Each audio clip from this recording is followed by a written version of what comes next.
Hello दोस्तों, कैसे हो आप सभी लोग। मेरी और आपकी तरह दुनिया में सभी इंसानों की हाइट सेम नहीं होती।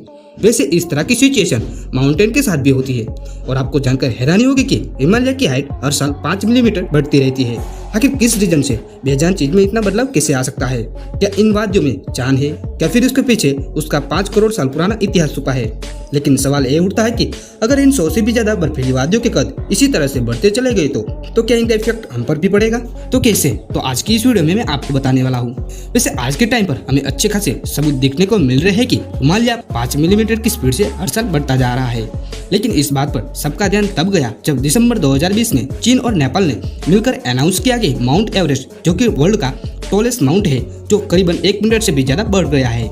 जिसका सीधा मतलब यह है कि माउंटेन अपनी हाइट चेंज कर रहे हैं। क्योंकि आज से 60 साल पहले 1954 में जब Indian national survey and mapping organisation ने इसे मेजर किया तब माउंट एवरेस्ट की हाइट 8,848 मीटर बताई गई थी। लेकिन जब 2020 में चाइना और नेपाल द्वारा सर्वे किया गया तब उसकी हाइट 0.86 मीटर से बढ़ गई थी। इसकी बढ़ती हाइट का रीजन कुछ और नहीं बल्कि टेक्टोनिक प्लेट में हो रहे मूवमेंट है, जिसकी शुरुआत आज से 5 करोड़ साल पहले ही शुरू हो गई थी और जो आज भी जारी है।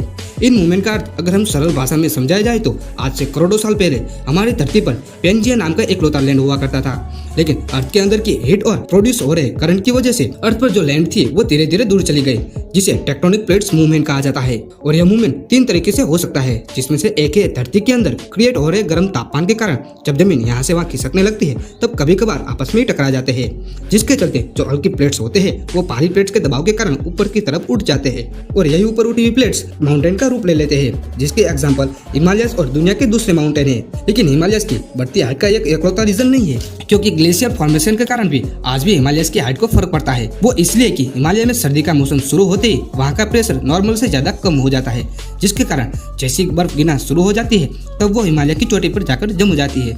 अब दोस्तों यहाँ पर आप सोच रहे होंगे कि बर्फ से आखिरकार हिमालय की हाइट कैसे बढ़ सकती है?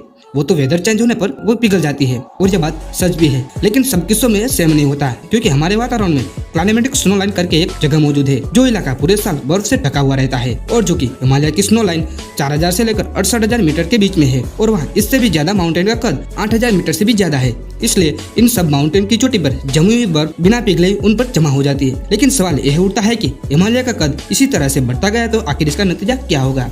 अगर हिमालय में 2020 जैसे नॉर्मल से ज्यादा यानी कि 20% से ज्यादा स्नोफॉल होता रहा तो आने वाले 1 लाख सालों में इन पर्वतों का कद 32,000 फीट से भी ज्यादा बढ़ सकता है।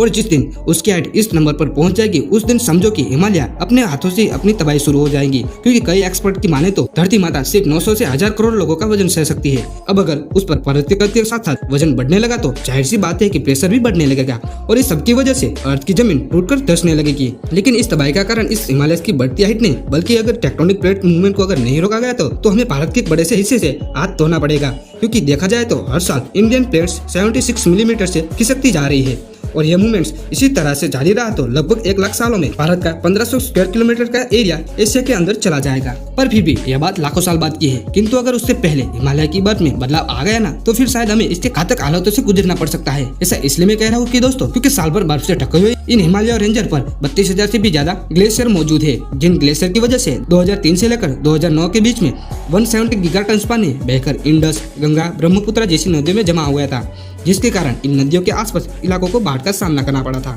और इन पर्वतों से हमें सिर्फ नुकसान ही नहीं हो रहा लेकिन वो हमें दुश्मनों से भी बचाते हैं। साथ ही इसकी वजह से भारत में अच्छी बारिश भी होती है। तो दोस्तों आज की हमारी इस वीडियो में बस इतना ही था। अगर वीडियो अच्छी लगी तो वीडियो को लाइक करें और दोस्तों के साथ शेयर करें और साथ ही ऐसे वीडियो देखने के लिए चैनल को सब्सक्राइब करके बेल आइकन को हिट कर दे। जय हिंद।